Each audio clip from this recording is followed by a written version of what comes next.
The end is usually where we stop, but in a universe where time is symmetric, the end is just another coordinate.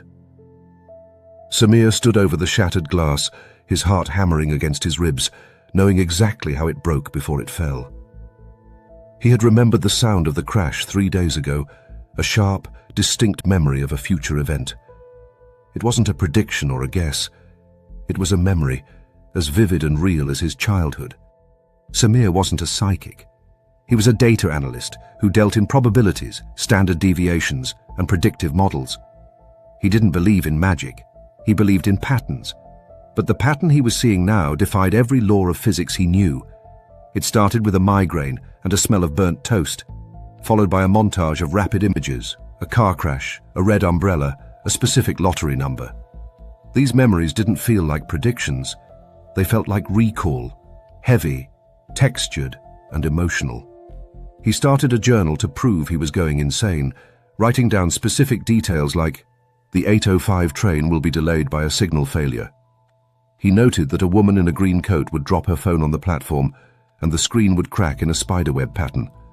He wrote it down to exercise the thought, hoping that by acknowledging it, he could make it disappear. But the next morning, the train stopped exactly as he had written. The woman in the green coat fumbled with her bag, and the phone hit the concrete with a sickening crack. The spiderweb pattern on the screen was exactly as he had drawn it in his journal the night before. Samir didn't feel powerful. He felt sick, realizing that his mind was accessing a database that shouldn't exist. He spent the next month testing the phenomenon, running statistical analyses on his journal entries. 89.4% accuracy was statistically impossible unless the arrow of time wasn't pointing the way he thought it was. He needed answers. He needed science, not superstition. So he sought out Dr. Aris, a rogue physicist. Aris specialized in retrocausality, the idea that the future can influence the past, and had been exiled from academia for his radical theories. Samir sat in the back of the empty lecture hall, waiting for the man who might be able to explain his madness. "You're telling me you remember the future," Aris said, flipping through the pages of Samir's journal with a skeptical expression. "Not predict." "Remember," Samir corrected, explaining that it felt like accessing a hard drive with files time-stamped for next week. Aris laughed, a dry, humorless sound, and pulled up a paper on his laptop titled Darrell Bem, Cornell University, 2011. He asked if Samir had heard of the study on feeling the future. He showed students a list of words after a test, and they performed better on the test before seeing the words, Aris explained. The effect was small, but it was there, suggesting that the brain is a quantum machine. "Quantum mechanics is time symmetric," Aris continued. "The equations work just as well if you run them backward. Maybe your brain has a leak. Maybe your temporal shielding is broken. So I'm just remembering?" Samir asked, hoping for a simple diagnosis, but Aris shook his head. "It's worse than that," Aris said. "If you can remember the future, it means the future is already written. It means block universe theory is correct, and we are just playing out a script that's already in the can." Samir walked home in the rain, his mind reeling with the implications of a fixed future. If the future was fixed, he was a prisoner, a puppet dancing on strings he couldn't see. But then he saw it. A red umbrella, the same one from his first migraine vision. The memory hit him like a physical blow. The red umbrella, a screech of tires, a body on the asphalt. It wasn't a stranger. It was his wife, Maya. He burst into his apartment, soaking wet, and grabbed Maya by the shoulders, terrifying her. "You can't go out on Tuesday," he gasped. "The 19th. You die on Tuesday." Maya pulled away, looking at him like he was crazy, but he tried to explain the journal and the accuracy. "Samir, you're scaring me," she said, but he screamed back, "I'm saving you." Dr. Aris had said the future influences the past, so if Samir knew the ending, could he change the beginning? Or was his knowledge part of the trap, a self-fulfilling prophecy? He decided to test it, to break the causality loop by changing a small, insignificant event. He remembered dropping a glass of water at 9 p.m. So at 8:59, he set the glass down on the table and sat on his hands. He refused to move, determined to prove that free will existed and that he could defy the timeline. But at 9 p.m. exactly, his cat jumped onto the table, its tail swishing the glass over. It shattered exactly as he remembered, and Samir stared at the shards in horror. The universe corrected itself, proving that the timeline resists change. Novikov self-consistency principle, Aris had called it. If you try to change the past, you create the circumstances that cause it. But this wasn't the past. This was the future, and Samir was desperate to find a loophole. He went back to Aris, banging on the door, begging for a way to stop the accident. "If I lock her in the house, will the house burn down?" he asked. "If I take her away, will the plane crash?" "You can't fight entropy, Samir," Aris said, drawing a loop on the board and erasing a section of the line. "But maybe you can trick it," he suggested. "Quantum observation collapses the wave function. If you observe the event differently, maybe you can change the outcome," Aris explained. "You have to be there. You have to watch it happen." "You want me to watch my wife die?" Samir asked, horrified. But Aris corrected him. "I want you to observe the quantum state," Aris said. "If you are the observer, you influence the reality." It was the only chance he had, so Samir made his choice. He spent the next 3 days planning, setting up cameras, GPS trackers, and timing routes. He wouldn't just watch. He would intervene, using his foreknowledge to be faster than fate. He memorized the traffic patterns and calculated the exact second of the impact. Tuesday, November 19th arrived, the air feeling heavy and charged with static. Maya was leaving for work, wearing the green coat, and Samir asked, "Where's your umbrella?" "It's supposed to rain," she said, grabbing the red umbrella, and Samir flinched. "I'll see you tonight," she said. But Samir didn't answer, knowing he would see her sooner than that. He waited for her car to pull out, then he followed, driving a timeline he had already lived. The rain started at 8:14 a.m., exactly as he had written in his journal. Samir gripped the steering wheel until his knuckles turned white, anticipating every red light and turn signal. He knew she would turn left on Elm Street, and he knew the delivery truck would cut her off. He braked before the truck even appeared, moving like a ghost in the machine. The accident was scheduled for 8:45 a.m. at the intersection of 4th and Main. A drunk driver running a red light was the cause, and Samir had seen the driver's face in his nightmares. He pressed the accelerator, determined to get there first and block the intersection. If he could delay her by 30 seconds, the quantum wave function would collapse differently. He was rewriting the script in real time, swerving around a bus to gain precious seconds. Maya saw him in her rearview mirror and frowned, confused as to why he was following her. She picked up her phone to call him, but Samir whispered, "Don't answer it." Answering would change the variables, and he needed to be pure observation. He arrived at the intersection of 4th and Main at 8:43 a.m., 2 minutes early. The intersection was clear, and he had done it. He had beaten the timeline. He slammed on the brakes, parking his car sideways across the lanes to block traffic. Horns blared and people shouted, but he didn't care. He was a physical barrier against fate. Maya's car appeared around the corner, and she slammed on her brakes, stopping 10 feet away. Samir stumbled out into the rain, laughing and crying, screaming, "I did it! I changed it!" But he had forgotten one variable. The drunk driver wasn't coming from the north. He was coming from the east, and Samir's car was blocking the view. The truck driver never saw the red light, and the impact was deafening. The truck smashed into Samir's empty car, sending it spinning like a top straight toward Maya. Samir watched, frozen, as time seemed to stop. He saw Maya's face, the terror in her eyes, and the red umbrella on the passenger seat. He realized with a sickening jolt that this was the memory. The crash wasn't caused by a random drunk driver. It was caused by a parked car blocking the intersection. It was caused by him. His attempt to save her was the instrument of her death, the prophecy fulfilling itself. He fell to his knees in the rain, whispering, "No, this isn't right. I changed it."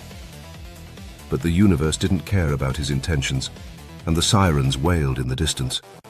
Hours later, at the hospital, the doctor walked toward him, shaking his head. "I'm sorry," the doctor said. "We did everything we could." Samir nodded. Empty, a machine that had run its program. He walked out into the night, the city a blur of neon and rain, having failed to save her. But then a thought struck him. If time was symmetric, maybe he hadn't gone back far enough. He pulled out his journal and flipped to the last page, which was blank. He wrote a date that hadn't happened yet, November 20th.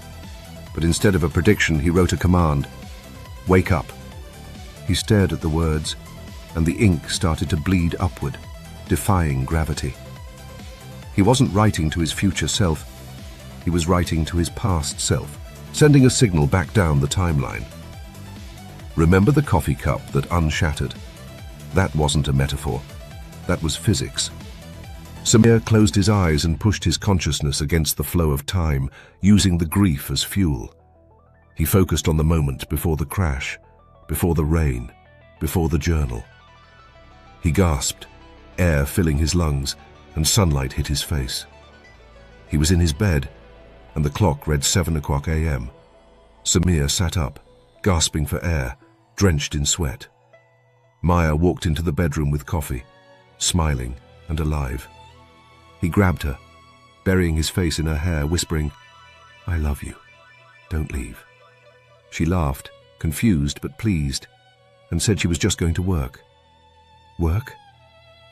The word hit him like a bullet, and he looked at the calendar. November 19th, again. "I'm driving you," he said, begging her to let him drive. He took the long way, avoiding 4th and Main entirely, driving 10 miles under the limit. He dropped her off at the office, safe, and watched her disappear through the glass doors. He slumped against the steering wheel, sobbing with relief, until his phone buzzed. Unknown number.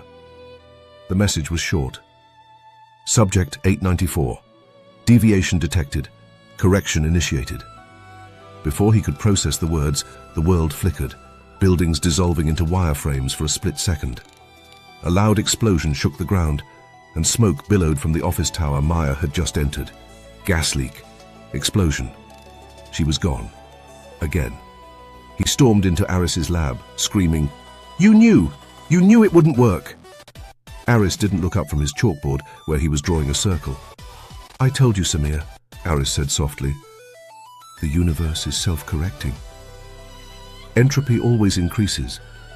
Death is a high entropy state. It's hard to avoid." "Who sent the text?" Samir demanded. "Who is subject 894? "You are," Aris said. "And so am I." Aris pulled a curtain aside to reveal a wall of monitors, each one showing Samir in a different loop. Samir crying in the rain, Samir at the hospital, Samir in the car, hundreds of them. "We aren't in a universe, Samir," Aris said. "We are in a simulation of a universe. A closed loop designed to test retrocausality. We are trying to see if consciousness can override code. So far, the answer is no." Samir backed away, asking if Aris was one of the programmers. "No," Aris said. "I'm just a subroutine. My function is to explain the rules to you." Aris handed Samir a gun, saying, "There is only one way to break the loop. You have to remove the observer. If there is no one to remember the future becomes fluid again." Samir looked at the gun, then at the screens showing Maya dying 1,000 deaths.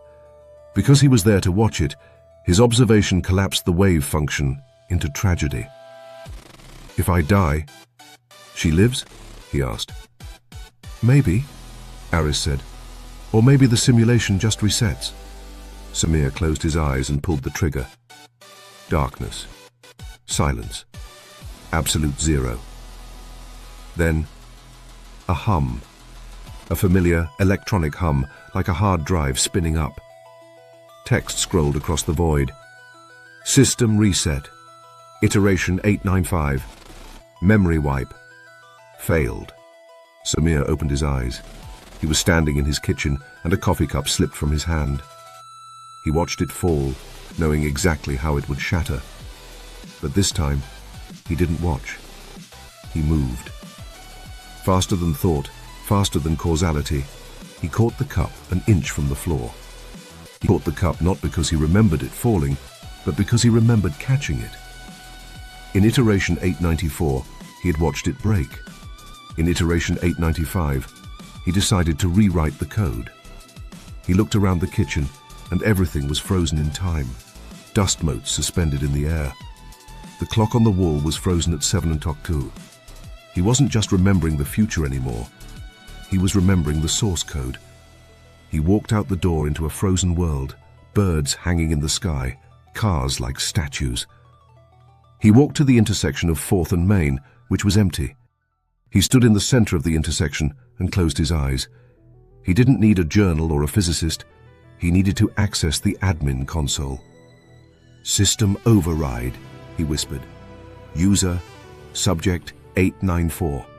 Command, delete event ID 11-19, crash.